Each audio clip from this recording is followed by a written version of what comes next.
সেটা হতে পারে না। কারণ আমি বিশ্বাস করি যে আমাদের যেখানে চিন্তার শেষ, সেখান থেকেই আমার নেত্রীর চিন্তা শুরু হয়। যেখান থেকে আমার নেত্রীর চিন্তা শুরু হয়, সেখানেই আমরা সেটাকেই ফলো করতে চাই এবং আমরা সেটাকেই ফলো করি এবং সেটাকেই আগামীতে ফলো করি। আমার নেত্রী, আমার বোন গয়েশ্বরবাবু সহ কেন্দ্রীয় নেতারা বলছেন সেই নৌকা 22 তারিখে তাকে শীতলক্ষা নদীতে ডুবিয়ে দিল। গতকাল বলেছেন ভাঙা নৌকায় আইভি উঠেছেন, এই ভাঙা নৌকায় উঠবো না বলে একটা গান গেয়েও শুনিয়েছেন। আমি গয়েশ্বরবাবুদের বলতে চাই যে আপনারা যেটা মনে করছেন ভুল করছেন। ওই নৌকার মাঝি শুধু আইভি নয়, ওই নৌকাতে কিন্তু আমরাও ওই নৌকার উপরে আছি। ওই নৌকার বইটা কিন্তু আইবির বড় ভাই শামীম ওসমানের হাতেও আছে। আমরা দ্ব্যর্থহীন কণ্ঠে বলতে চাই, ওই নৌকার শুধু আইভি একলা চালাবে তা না, আওয়ামী লীগের লাখো লাখো নেতাকর্মী যারা আছে আজকের থেকে ইনশাল্লাহ ওই নৌকাকে যত বড় স্রোত আসুক, যত বড় ঢেউ আসুক, নূহ আলাইহিস ইসলামের সময় যেইভাবে ওই ঢেউর উপরে এই নৌকা পার হয়েছিল, এই নৌকা যেভাবে স্বাধীনতা সংগ্রামে নেতৃত্ব দিয়েছিল, ঠিক একইভাবে দিবে। শামীম ওসমান আইবির বড় ভাই, আমি দ্ব্যর্থহীন কণ্ঠে বলতে চাই এই নৌকার আরেকটা বইটা কিন্তু আমার হাতেও আছে। আপনারা এই কথা বলে আমাদের রক্ত এবং আমাদের বিবেককে আঘাত করেছেন। যেহেতু আঘাত করেছেন, আমরা বলতে চাই এই নৌকা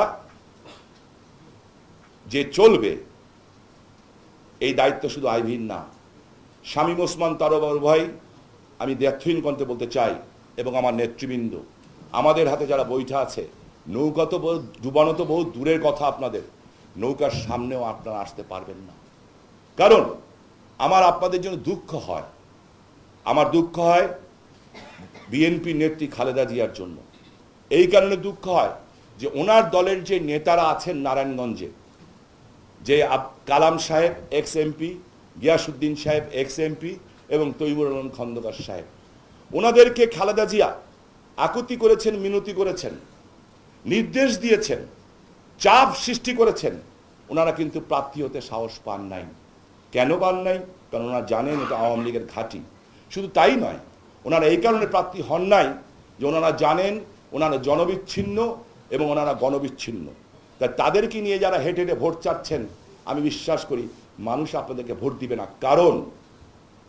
কারণ আজকের থেকে 3 বছর আগে সারা বাংলাদেশে এই বিএনপির নেতৃত্বে যেইভাবে মানুষকে পুড়িয়ে মারা হয়েছে, 185 জন মানুষকে আগুনে দগ্ধ করা হয়েছে, আল্লাহর সৃষ্টি সেরা জীব আশরাফুল মখলুকাত শুধুমাত্র ক্ষমতায় যাওয়ার জন্য এই মানুষগুলিকে ঘুমন্ত অবস্থায় গাড়ির ভিতরে পুড়িয়ে মারা হয়েছে। শুধুমাত্র ক্ষমতায় যাওয়ার জন্য 500 মানুষকে আগুনে দগ্ধ করেছে। তাই আমার ছোট ভাই সাখাওয়াত যিনি প্রার্থী হয়েছেন, যেহেতু তার রাজনৈতিক অভিজ্ঞতা নাই, উনি হয়তো বিশেষটা উপলব্ধি না করলেও কালাম সাহেব, গিয়াস সাহেব এবং তৈমুর সাহেবরা সেটা উপলব্ধি করেছেন বিধায় তারা আজকে প্রার্থী হতে সাহস পান নাই। এবং ওনারা এতটুকুই জনবিচ্ছিন্ন হয়েছেন, যে জনবিচ্ছিন্ন এবং গণবিচ্ছিন্ন হয়েছেন বিধায় আমি বিশ্বাস করি তাদের কথায় নারায়ণগঞ্জের মানুষ, ধানের শিশু তো দূরের কথা, তাদের কথা তাদের পরিবাররাও ভোট দিবে কিনা সেই ব্যাপারে আমার যথেষ্ট সন্দেহ আছে। সেনাবাহিনী চাই, অমুকের পক্ষ থেকে বলা হচ্ছে অমুক চাই। গত নির্বাচনে অনেকে এই কথা বলেছিলেন। নারায়ণগঞ্জের প্রশ্ন আসলেই আমি দেখি নারায়ণগঞ্জকে কেউ কেউ সন্ত্রাসের শহর বানাতে চান। আমি দ্ব্যর্থহীন কণ্ঠে বলতে চাই, নারায়ণগঞ্জের মতো শান্তিপ্রিয় জায়গা কোথাও নাই। কারণ এই নারায়ণগঞ্জে পরপর 2টো নির্বাচন হয়েছে, গত সিটি কর্পোরেশন নির্বাচন এবং আমার প্রয়াত বড় ভাই বীর মুক্তিযোদ্ধা নাসিম ওসমান ওনার মৃত্যুর পরে একটি উপনির্বাচন। এই 2টি নির্বাচনে, একটি উপনির্বাচনে সেন্টার দখল তো দূরের কথা, কোথাও কিন্তু হাতাহাতি পর্যন্ত হয় নাই। গত নির্বাচনে, সিটি কর্পোরেশন নির্বাচনে আমি নির্বাচন করেছিলাম। আমি কিন্তু নির্বাচন আমার বোন আইভির বিরুদ্ধে করি নাই। আমার নির্বাচন ছিল বিএনপির অত্যাচার অবিচারের বিরুদ্ধে। কারণ এই বিএনপি 1991 থেকে 95 পর্যন্ত 96 যখন ক্ষমতায় ছিল, তখন মাত্র শেষ 12 দিনে আমাদের 7 জন মানুষকে গুলি করে হত্যা করেছিল। অপরাধ ছিল, আমরা গণতন্ত্রের পক্ষে কথা বলেছি। 2001 থেকে 2006 পর্যন্ত আমাদের বহু নেতাকর্মীকে হত্যা করা হয়েছে। জাতীয় সংসদে স্বাধীনতা বিরোধী শক্তির বিরুদ্ধে কথা বলেছিলাম, নারায়ণগঞ্জে গোলাম আজমকে নিষিদ্ধ করেছিলাম। এই অপরাধে আওয়ামী লীগ অফিসে বম ব্লাস্ট করে আমাদের 20 জন মানুষকে চিরজীবনের জন্য নিয়ে যাওয়া হয়েছে, পঙ্গু হয়েছে আমরা। কিন্তু দেখুন, যদি সন্ত্রাসের রাজনীতি করতাম তাহলে আমরা তো আজকে ক্ষমতায় এসেছি। যারা আমাদের বাড়িঘর পুড়িয়েছে, আমি শামীম ওসমান রাজনীতি করেছি, কিন্তু আমার পরিবার কিন্তু আমার বড় ভাই সেলিম ওসমান রাজনীতি করতেন না। তার ফ্যাক্টরিতে যে হামলা করে 300 গরুর দুধের বান বিএনপির সন্ত্রাসীরা সেই দিন দুধের বানগুলি ব্লেড দিয়ে পুচিয়ে পুচিয়ে কেটে দিয়েছিল। 3 কোটি টাকা লুণ্ঠন করেছিল। রাজহাঁসগুলি ছিল, রাজহাঁসগুলির অর্ধেক গলা কেটে দিয়েছিল। আমাদের বাড়ির বউ, আমাদের বাড়ির মেয়েদের নামে পর্যন্ত সেদিন চুরি ডাকাতি সন্ত্রাসীর মামলা দেওয়া হয়েছে। কই আমরা তো ক্ষমতায় এসেছি, আমরা তো কাউকে একটা ফুলের টোকা দিই না, আমরা তো কাউকে ফুলের টোকা দিই নাই। তাই নারায়ণগঞ্জে সন্ত্রাসের রাজনীতি, নারায়ণগঞ্জ সন্ত্রাসীর শহর যারা বলেন, নারায়ণগঞ্জবাসী তাতে কষ্ট পায়। কারণ অতীতের 2টো নির্বাচনে দেখা গেছে কিভাবে শান্তিপূর্ণ নির্বাচন হয়েছে। গত সিটি কর্পোরেশন নির্বাচন নিয়েও অনেক কথা অনেকে বলার চেষ্টা করেন। আমার নৈতিক বিজয় তখনই হয়েছে, আমি এই একটি প্রশ্নে খালেদা জিয়াকে কৃতজ্ঞতা প্রকাশ করতে চাই, যেই সম্মান উনি আমাকে দিয়েছেন, যে আমার মতো শেখ হাসিনার 2 কোটি কর্মী আছে সারা বাংলাদেশে, আমার মতো একটা ক্ষুদ্র কর্মীকে ঠেকানোর জন্য রাত্রে 12:30টার সময় উনি আমার প্রার্থী জনাব তৈবুর আলম খন্দকারকে চোখের পানি ঝরিয়ে বলতে বাধ্য হয়েছেন, কোরবানির গরুকে কোরবানি দেওয়ার সময় গোসল করানো হয়, আমাকে গোসল করার সময়টা দেওয়া হলো না কেন? শামীমকে ঠেকাও। ওনার যে এই উপহার, শেখ হাসিনার কর্মী হিসাবে যে সার্টিফিকেট আমাকে দিয়েছেন, আমি ওনার জন্য কৃতজ্ঞতা প্রকাশ করতে চাই। আমরা পরিষ্কারভাবে বলতে চাই, নতুন নতুন থিওরি এসছে আজকে, যে কি নির্বাচন কমিশনের নতুন থিওরি দেওয়া হচ্ছে। আমরা আমাদের নেত্রীর কাছে জানাতে চাই নারায়ণগঞ্জবাসী হিসাবে, যে যারা থিওরি দিচ্ছেন, জাতির পিতা বঙ্গবন্ধু শেখ মুজিব বলেছিলেন যে শহীদের রক্তের উপরে পাড়া দিয়ে শেখ মুজিব কোনো আলোচনায় যাবে না। আমরা শেখ হাসিনার কর্মী, জাতির পিতার কন্যার কর্মী, আমরা পরিষ্কারভাবে বলতে চাই, যারা ক্ষমতায় যাওয়ার জন্য এদেশে 185 জন মানুষকে জীবন্ত দগ্ধ করেছে, যারা ক্ষমতায় যাওয়ার জন্য 500 মানুষকে জীবন্ত দগ্ধ করেছে, আজকে তাদের জীবন দুর্বিষহ করে তুলেছে, সেই জ্বলন্ত পুরন্ত মানুষের গায়ের উপরে পাড়া দিয়ে শেখ হাসিনা যারা পুড়িয়েছে, তাদের সাথেও আমার নেত্রী আলোচনায় বসতে পারেন না। আমরা একটা কথা বলতে চাই, শক্তিশালী নির্বাচন কমিশন চাই।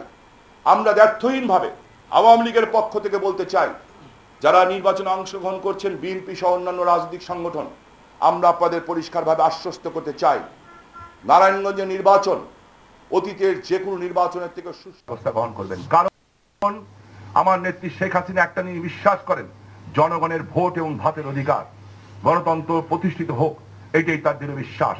এবং শেখ হাসিনা আমাদের আদর্শের মা। আমরা শেখ হাসিনাকে ভালোবাসি, আমাদের সর্বশেষ ঠিকানা শেখ হাসিনা। আর আমি ব্যক্তিগতভাবে বলি, আমি তার কাছ থেকে অনেক কিছু শিখেছি। আমি শিখেছি, উনি আমাকে শিখিয়েছেন বোমা হামলার পরে, যে শামীম তুমি কি বোমা হামলায় মরেছো? আমি বলেছি মরি নাই। আমি বলেছি না, মরেন নাই। যেহেতু বেঁচে আছো, যেই কয়দিন বেঁচে আছো, মানুষের জন্য কাজ করো, এদেশের গরিব দুঃখী মানুষের জন্য কাজ করো। এমন ভাবে কাজ করবে যে মানুষকে খুশি করে, আল্লাহ সুবহানাহু ওয়া তাআলা যাদের সৃষ্টিকর্তা মানুষের ভিতরে বসবাস করেন, মানুষকে খুশি করে আল্লাহকে খুশি করার চেষ্টা করো। আমরা রাজনীতিটা করি মানুষের সেবার জন্য, রাজনীতিটা করি মানুষকে খুশি করার জন্য।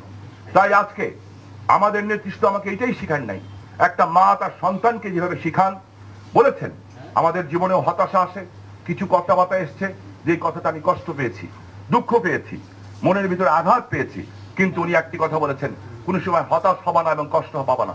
যখনই হতাশ হবা, একজন মুসলমান হিসেবে রাসূল করিম সাল্লাল্লাহু আলাইহি ওয়াসাল্লামের জীবনী পড়বা।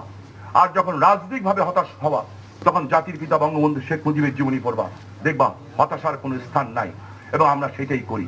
তাই আমি আজকে সাংবাদিক ভাই আপনাদের সাক্ষী রেখে বলতে চাই, আওয়ামী লীগের পরিবার সবাই এক ছিল, সবাই এক আছে এবং সবাই এক থাকবে।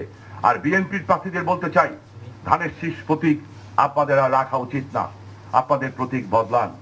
কারণ যেই বিএনপি ক্ষমতায় থাকা অবস্থায় ধানের শীষ প্রতীক নিয়ে যারা ক্ষমতায় এসেছিলেন, এই বাংলাদেশের কৃষক যখন সারের জন্য আপনাদের কাছে হাত পেতেছিল, তখন আপনারা যেই কৃষক ধান উৎপাদন করে, আপনারা সেই কৃষককে গুলি করে 19 জন কৃষককে আপনারা হত্যা করেছিলেন।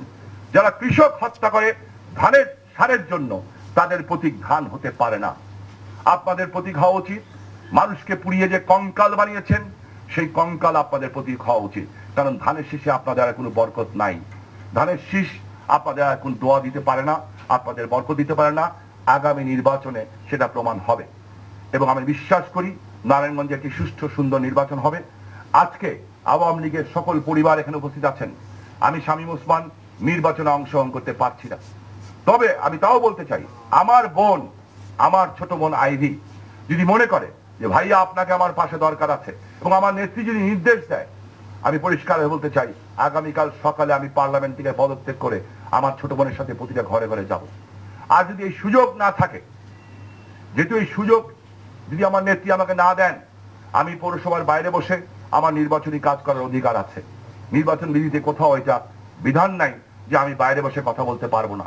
যদি এই বিধানই থাকে, তাই টক শোতে বসে যারা বিভিন্ন ভাবে কথা বলছেন সেটাও কিন্তু বিধান থাকতে পারে না।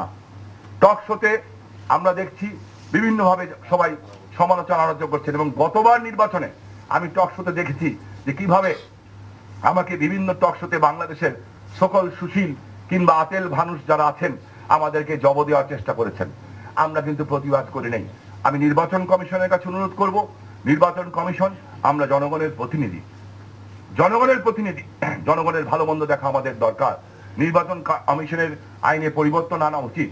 আমি সংসদ সদস্য দেখে আমি আমার প্রার্থীর পক্ষে কাজ করতে পারবো না, এটা সঠিক হওয়া উচিত না। আমাদের সেই সুযোগ দেওয়া উচিত। সেখানে আমরা একটা জিনিস করতে পারি, সরকারি কোনো সুযোগ সুবিধা নিতে নাও পারি, সেইটার ব্যাপারে আপনারা আমাদেরকে আইন দিতে পারেন। কিন্তু আমি আমার প্রার্থীর পক্ষে কাজ করতে পারবো না, তাহলে আমার প্রার্থীর পক্ষে কাজ কে করবে? কারণ আমি তো জনপ্রতিনিধি, জনগণ তো চায় যে আমার মুখ থেকে কথা শুনতে। তাই মিডিয়ার ভাইরা, আজকে আমি আপনাদের কাছে কৃতজ্ঞ, আমি কৃতজ্ঞ আপনাদের কাছে। আমি আপনাদের শ্রদ্ধা জানাই যে আপনারা আমার মতো একটা ছোট্ট মানুষের জন্য আজকে এখানে এসে উপস্থিত হয়েছেন। আমি ক্ষুদ্র একজন কর্মী, তবে আমি একটা জিনিস বুঝি, আমি আওয়ামী লীগ করি, আওয়ামী লীগ করবো, এবং আওয়ামী লীগ মৃত্যুর আগ পর্যন্ত করব।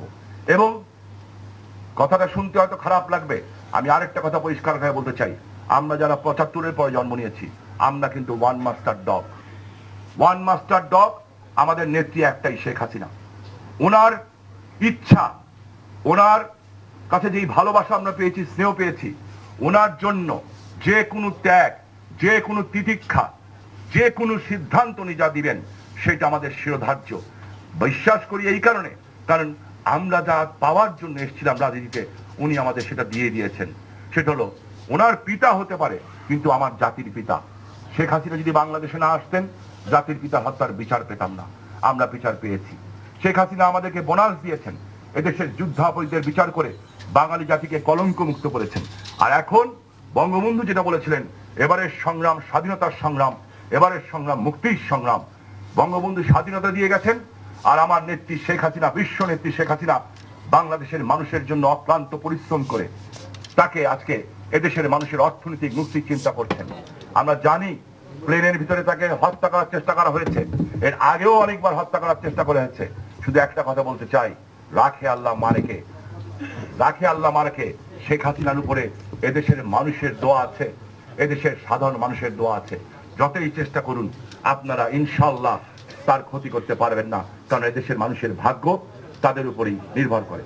আর আমার ছোট বোন, আমি আজকে ডাকলে আইবি হয়তো এখানে আসতে পারতো, কাউন্সিলররা এসেছিল, আপনারা দেখেছেন সাংবাদিক ভাই এবং বোনেরা, যে আমি তাদেরকে সরিয়ে দিয়েছি। এই কারণে সরিয়ে দিয়েছি যাতে নির্বাচন বিধিটা লঙ্ঘন না হয়। এখন আমার মন চায়, আনোয়ার ভাই যাচ্ছেন, খোকন শাহ যাচ্ছে, বাদল যাচ্ছে, সব নেতারা যাচ্ছে আমার ছোট বোনের সাথে যে কাজ করতে। আগামীকাল থেকে আরো ব্যাপকভাবে যাবে। আইবির কি কাজ করবে আমার দেখার দরকার নাই। নারায়ণগঞ্জের প্রতিটা অলিতে গলিতে আগামীকাল থেকে আওয়ামী লীগের নেতা কর্মীরা মানুষের পায়ে হাত দিয়ে, তাদের কাছে মানুষের পায়ে হাত দিয়ে জননেত্রী শেখ হাসিনার নৌকার জন্য ভোট চাবে। এবং সেই নৌকা ইনশাআল্লাহ, আমার বিশ্বাস, নৌকার জয়লাভ অবশ্যই হবে। যেহেতু আমি আমার ছোট বোন আইবির সাথে থাকতে পারছি না উপস্থিত, সেই কারণে আমি চিন্তা করলাম, নারায়ণগঞ্জে একটি প্রসিদ্ধ দোকান আছে, এটার নাম হচ্ছে বিশ্ব রং। এই রঙের যারা আছে তাদেরকে আমি অনুরোধ করেছি যে আমাকে দুটো শাড়ি এমন ভাবে বানিয়ে দাও যে শাড়ি দুটার মধ্যে নৌকা থাকে। এই একটা শাড়ি, আর একটা শাড়ি আমার বোন আইভির জন্য, আমার খোকন শাহ এবং আনোয়ার ভাইয়ের মাধ্যমে এই নৌকা মার্কার শাড়ি দুটো আমি আমার আইভির জন্য বানিয়েছি। এই নৌকা মার্কার শাড়ি দুটো পরে আমার আইভি যখন বিভিন্ন এলাকায় যাবে, তখন সে বুঝবে যে আমার ভাই আমার সাথে না থাকলেও আমার ভাইয়ের দোয়া আমার সাথে আছে এবং আমি বিশ্বাস করি সেইটা ফিল করবে। এবং আওয়ামী পরিবারে যা বিভেদ ছিল, আওয়ামী পরিবারে দ্বন্দ্ব ছিল, আজকে যারা আমাদেরকে চ্যালেঞ্জ দিয়েছেন তাদের চ্যালেঞ্জের কারণে আমরা বলতে চাই তাদের চ্যালেঞ্জের কারণে আমাদের জন্য সুবিধা হয়েছে। কারণ তারা যখন নৌকাকে আঘাত করে কথা বলেছে, নৌকা ডুবিয়ে দিবে, নৌকা যখন ডুবানোর কথা বলে আওয়ামী লীগের কর্মীর পায়ের রক্ত তখন মাথায় উঠে এবং তারা তখন মুক্তিযুদ্ধের চেতনায় উদ্বুদ্ধ হয়। এবং আমরা মুক্তিযোদ্ধাদের সন্তান, আমরা জানি নৌকাকে কিভাবে নদীতে ভাসাতে হয়। আমি অনুরোধ করব, আমরা জানি শীতলক্ষ্যা নদীতে আপনারা আমাদের ডুবাতে পারবেন না, আর ধান এখন খড়কুটা হয়ে গেছে, সেই খড়কুটা ধরে ভাসাও আপনাদের জন্য খুব কষ্টকর হবে। তবে চিন্তা করেন না, আপনারা যখন শীতলক্ষ্যা নদীতে খড়কুটা ধরে ভাসার চেষ্টা করবেন, আমরা জনগণের জন্য রাজনীতি করি, আমরা অবশ্যই আপনাদেরকে নদীর থেকে যাতে ডুবে না যান উঠিয়ে আমাদের নৌকা দিয়ে আপনাদের পার করে দিব, যাতে আপনারা সুস্থভাবে আপনারা ঢাকায় যে বসবাস করতে পারেন। নারায়ণগঞ্জে কিছু হত্যাকাণ্ড হয়েছিল আগে, আমরা সকল হত্যাকাণ্ডের বিচার চাই। 81 সনে মনির ভাইকে হত্যা করা হয়েছিল বিএনপির আওয়ামী লীগ অভিযোগে, সেই হত্যার বিচারও চাই। নারায়ণগঞ্জে মেধাবী ছাত্র তকিকে হত্যা করা হয়েছিল, সেই হত্যার বিচার চাই। 7 মার্ডার হয়েছিল, আমি যা বলেছিলাম তাই হয়েছে, আজকে প্রমাণিত হয়েছে। অনেকেই অনেক কথা বলেছিলেন তখন, কিন্তু আমি যে কথাটা প্রথমে বলেছিলাম তাই কিন্তু আজকে আদালতে প্রমাণিত হতে যাচ্ছে। সেইখানে আমি একটা জিনিস বলতে চাই, আমরা নারায়ণগঞ্জে লক্ষাধিক লোকের সমাবেশ করেছিলাম। আমি কৃতজ্ঞতা জানাই, এখানে অনেকগুলি টেলিভিশন চ্যানেল আছেন যারা সেদিন লাইভ দেখিয়েছিলেন। আমাদের এই কথার পরেই আমাদের সরকার প্রধান মাননীয় প্রধানমন্ত্রীও কিন্তু ওই কনসেপ্টেই সারা বাংলাদেশে ভিডিও কনফারেন্স করেছেন।